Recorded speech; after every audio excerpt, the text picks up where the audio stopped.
Hello, ladies and gentlemen, boys and girls, children of all ages. It is me, Duke CT, back once again with my raw thoughts. Sorry for last week's, not getting it. Just didn't care for the episode, and it will just be ranting and raving. But you know what? I took a week off. Now I'm back and ready to go. So let's go and talk about this episode of Raw and my thoughts of it.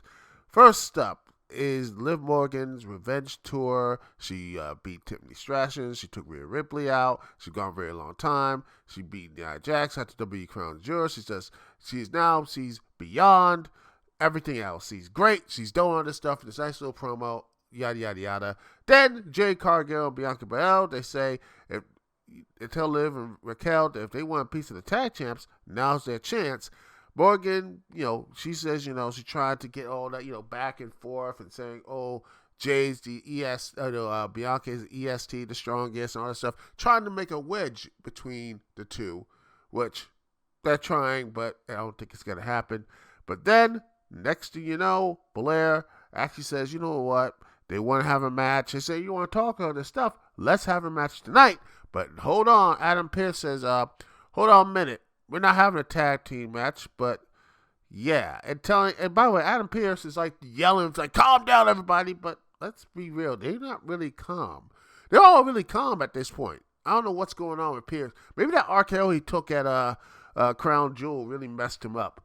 But then, next Liv, says some stuff about Bianca, and she got smacked in the face. And now Adam's like, okay, you can't do this. So, guess what? We're going to have a battle royal. Screw your tournaments. We're just going to have a battle royal to say number one contender with Jay and Bianca will both be in, and it starts now. So Damage Control comes out, and then they go to break, and then you have all the women come out. You have Katana Chance, Isla Dawn, Kaden Carter, Shayna Baszler, Sonya Deville, Maxine Dupree. You have Ivy Nile.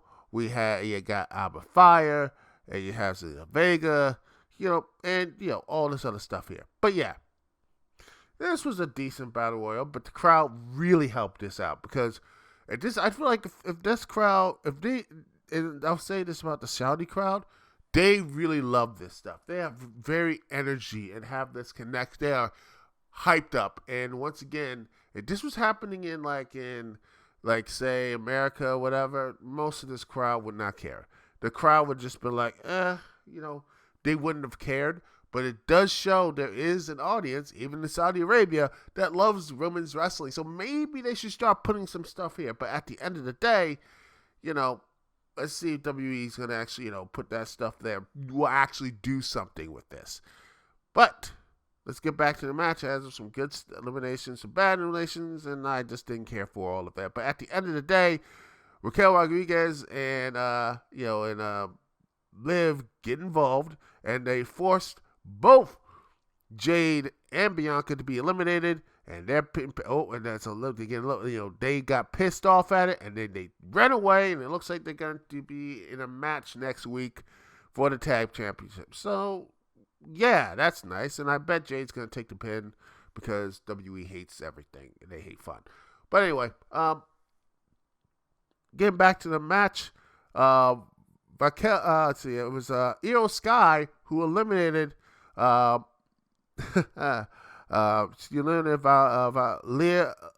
Valkyria, who honestly just so ice cold at this moment. I would say she needs to win, but honestly, it's sad because she came in with such. When the Queen of the Ring started, I thought she was going to be really put in that position to be that next big challenger to Liv Morgan or Rhea Ripley, but instead she just doesn't really do anything. She just feels like not really important. She's not important, which sucks. I think that's the problem. She should be important, and they should build her up again.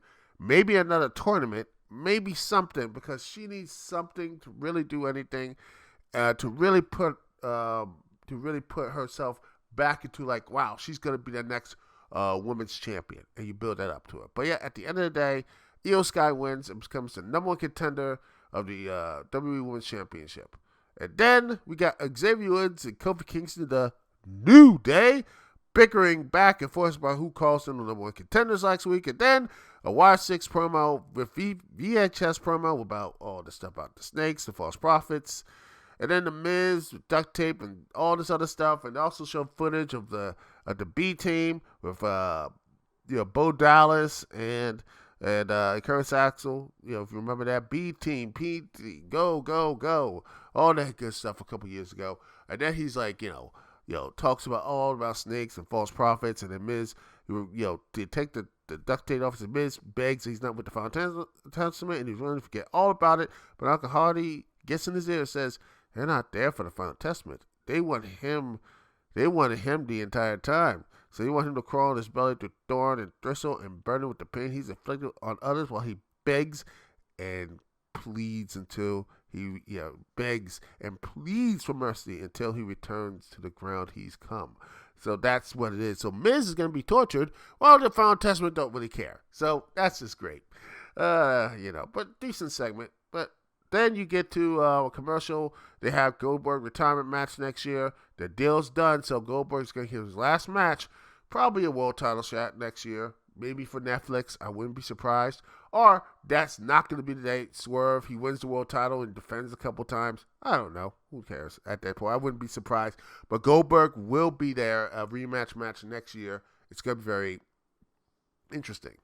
Then you get to the New Day versus the Road Warriors. And this was a really decent tag match. Problem is, once again, the commercials. And when you have the commercials come in, it's just that it just really just cuts with the flow with the matches. It just really does. Even the good stuff, which we cover in later, it just, the commercials just a kneecap there. And I just wish that there was like a picture-in-picture or something like that with the AEW Dynamite and such, where you just like, I can just watch this whole match and have no issue. Back, whole thing, bing, bang, just watch it right there. It just, instead of just like, it's commercial, so that's like 3 or 4 minutes of the match cut off. So doesn't matter how good it is, just it kneecaps it. That's my problem. But anyway, the War Raiders win, and it was a nice, decent back and forth. But this still continues on to New Day being, getting back and forth, look like this, getting to the Ascension because. Kofi was going to do that Trouble from Paradise, but Woods tagged himself in, and then Eric just takes him down. Ivar, bear hug, and a big old leg drop there. Pins, 1, 2, 3, Xavier Woods. There's more dissension coming out, so what's going to happen? I mean, Xavier's been wearing black this entire time, so he's going to probably turn into a Veil at this point. If he's not going to turn heel, then I don't know what's the point of him wearing black all the dang time. Anyway, you got Sami Zayn coming backstage, walking down to the ring, and then Sami Zayn gets into his goes to the mixed entrance, begins his promo in Arabic, saying that he's speaking English, talking about how proud he is to be in front of his people, speaking their language on television. But that's not why he came here tonight. He came out to address what happened to him and the Bloodline at Crown Jewel, and then Jey Uso comes in, and the Yeeton and everything else. And Sami says whatever he's got to say, he wants to thank him, but he needs to be, Jay says, I want to thank you for that stuff, but he needs to be 100%. Was kicking Roman Reigns with the big old haluva kick was an accident, or was it deliberate? Then Jim Uso comes in, old Jimmy Uso. He says, everyone saw what they saw. Sami kicked Roman in the face on purpose. He's pissed. Reigns pissed. And Jay should be pissed too because none of them can trust Zayn. Sami says he's the one who brought him into his family. And second, when things went bad between him and Roman, what did he do? Big old super kick in the face, which is still the most biggest plot hole right there. It was Jimmy, super kicking Roman and helped Jay become, all the stuff and main event Jey Uso and all that stuff and built up and then costing the world title, which just still is the biggest. It just feels like just one big plot hole. It still is. Why the heck they tried to say, he didn't want to become the champion. That was stupid. You're the one who caused this, Jim. You caused this, Jimmy. And now that you just this whole it was stupid for him to basically turn. I still say it was a stupid idea him turning. It should have got. I don't care how much. I know it would have been contract tampering or something. Why can't he get Hukuleo or one of the Tongas or somebody there, someone to pull in there or something like that? I don't know. It just bothers me. Yeah. Anyway,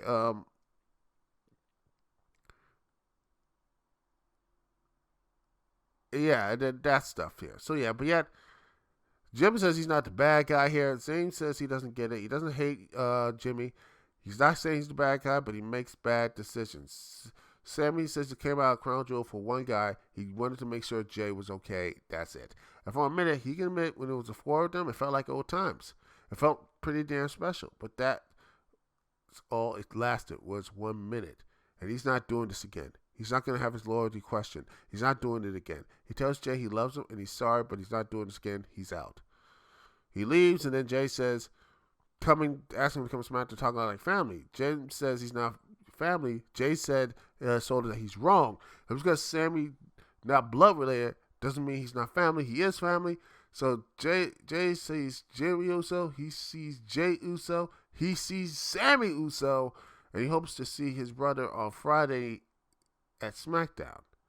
So looks like they're gonna be doing the bloodline, the Temu bloodline versus the old bloodline. And why do I get the feeling this is all gonna come out to be like the oh gosh, it's going to be when the NWO Elite happened. I can't wait for that thing. So it's just gonna be really awkward for people saying, oh, then that's gonna be really awkward. So yeah, I don't know, who knows, but yeah. Anyway, backstage, we got Seth Rollins saying he's here tonight because he tells Bronson, who, by the way, he beat, by the way. This is the problem with all these other pushes. You want to make Bronson Reed a monster? Beat Seth Rollins decisively. I don't know how strong he beats him. 1, 2, 3. It's over. And have Bronson Reed here because you got 3 faces and 1 heel.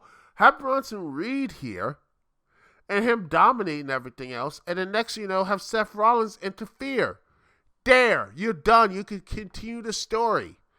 Gosh, why is it so hard? They just make it hard. But anyway, Seth Rollins says they're going to do the dance again, but now he got gold on his mind because he's going to face with 3 dudes with a shot at Gunther. He says he's going to tell us exactly he is. He is a visionary, a revolutionary. He is Seth freaking Rollins. Then we get to our match of the night. That's Chad Gable versus Dragon Lee. This was just great. Both guys had great chemistry with each other. The action was on point, and there were some spots here that really, Chad Gable, doing a nice little, just flipping over Dragon Lee in the outside of the ring and just taking one heck of a bump outside. Oof, that was crazy. Good stuff. A big back body drop, saying lead to the floor, and they went to break. Good stuff here. He got there was doing back to belly to belly suplex, back and forth, just going back and forth. Just really just good stuff here. Just both guys, again, great chemistry. And then you had some little silliness as Zelina Vega comes, makes sure okay, he was Gable was gonna be cheating, put his feet on ropes. Zelina Vega comes in, stops it, and then Ivy now comes in, chokes her out. And then Rey Mysterio comes down to check on Vega. Then Chad tries to take off his mask by pulling up the ropes. Rey kicks him in the face. Lee gets him. And then 1, 2, 3 with the Operation Dragon. Dragon Lee wins. Oh, joy. And Chad, it was a great match. I love it. But Chad Gable, I don't know if he actually won a match. Has he won a match with any significance since he formed American Made? Because, man, the only person who has won any matches, and honestly should be the leader at this point, is Ivy now. I mean, that's sad, isn't it? I'm like, the Creed brothers should be running the tag division. Chad should be Intercontinental Champion at this point, and now we just have Dragon. God, I like Dragon Lee. I think he's great. I like Chad Gable. I think he's great, but man, when are they going to start winning, man? When is Chad Gable and his group start actually winning matches. And not random matches that basically at the end of the day mean nothing.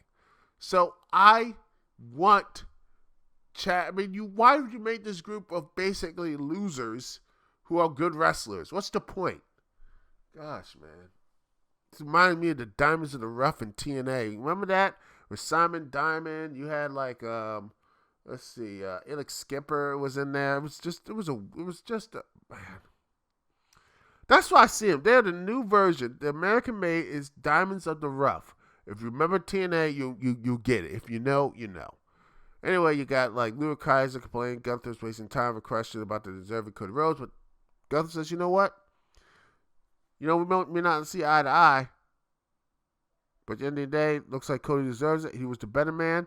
Gunther says, talks about the forward tonight, puts, says, you know what, all of them, like, Rollins, Priest, and Sheamus, like, you know what, I can't wait to see these guys giving no respect to Dominic Mysterio. So it looks like, it's on, and then, giving no respect to Dominic Mysterio, which is, of course, because Gunther would not even, no, just no.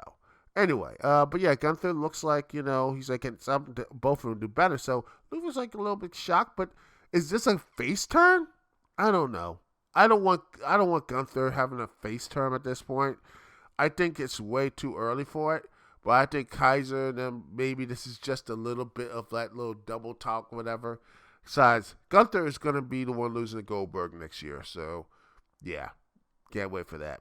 Anyway, we got Dominic Mysterio versus Damian Priest versus Seth Rollins versus Sheamus for the number one contention for the World Heavyweight Championship. This was a good main event. Good, not as good as Dragon Lee and Chad Gable, but it's good, as it was just Sheamus looking dominant, Damian Priest looking good. Seth Rollins doing his best, and Dominic Mysterio being a cheating little bastard. But yeah, it was, and it's really good. It's starting really cook. And then next thing you know, Big Bronson Reed, the guy who can't win the big match to save his life, comes here and just destroys everybody. Seth Rollins tries to give him the boot, but then he gets thrown to the barricade and not laid out with a big old lariat. Then Reed clears out the announce desk. Then he just, Bronson comes in, takes out both Damian and Sheamus with a huge splash, the tsunami, and then next thing you know, Seth puts, then next thing you know, Bronson splashes, hits the tsunami on Seth Rollins through the announce desk, and then it looks like, that feud is continuing on, even though I think Reed should have won the match last time. But hey, that's WWE for you. But yeah, at the end of the day, Dominic Mysterio with a frog splash on Sheamus. Priest breaks it up. It looks like it's all over as, Mysterio, Dom hits the 619 on Damian. Goes all top, but then Damian Priest catches him with the South Heaven. Pins him. 1, 2, 3. Damian Priest gets his rematch with Gunther as he comes to the ring and squares up his next challenger. And that's it. That is the end of the show. And honestly, it was a good time waster for Monday Night Raw after Crown Jewel. The crowd really helped. As seriously, I think the crowd is probably, these foreign crowds probably always elevate these shows. Not probably, they do. But the problem, I think, is still very obvious. The lack of direction in the women's division is appalling.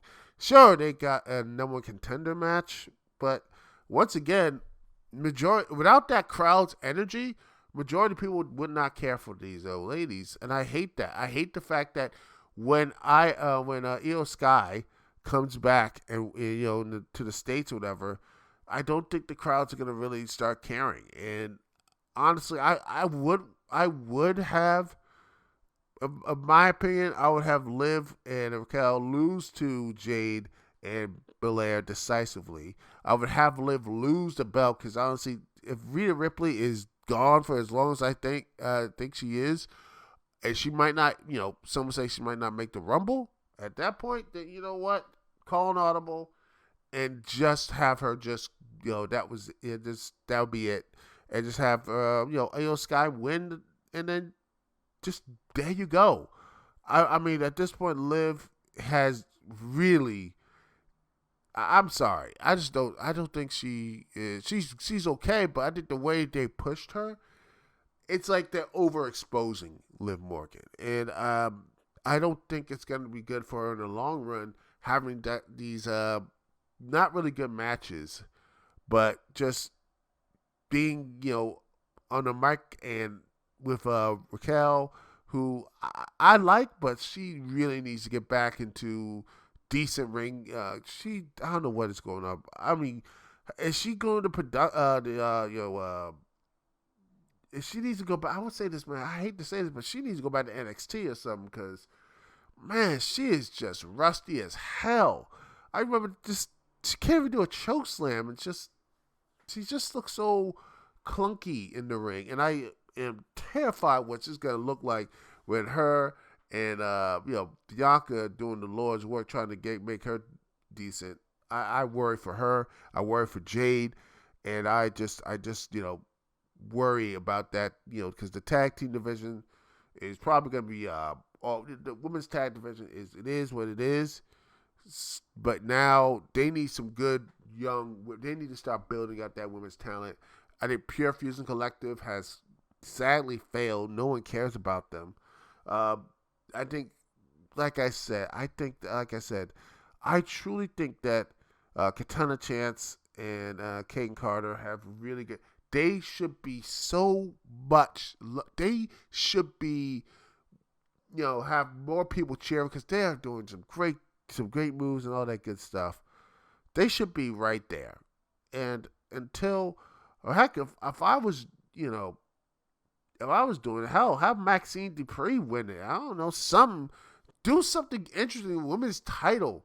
Because right now, it just feels like it's been stuck on just stuck. And I don't know what you do to fix it. Because I think that's one of the main problems is that and the tag division, which hopefully that means that maybe the War Raiders might win, but you never know. They might actually lose thanks to, say, Carlito or whatever, and JD Mandela gets the winning pinfall because WE just, would do that. So, whatever.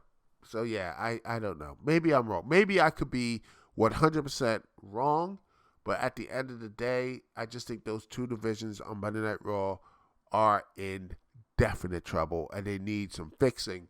Because they are in the afterthought bin, and hopefully when Crown Jewel's over, they can now focus. They can get back to back to making the women's championship feel important for not just Liv Morgan and such, but also for all the ladies in the locker room because they still.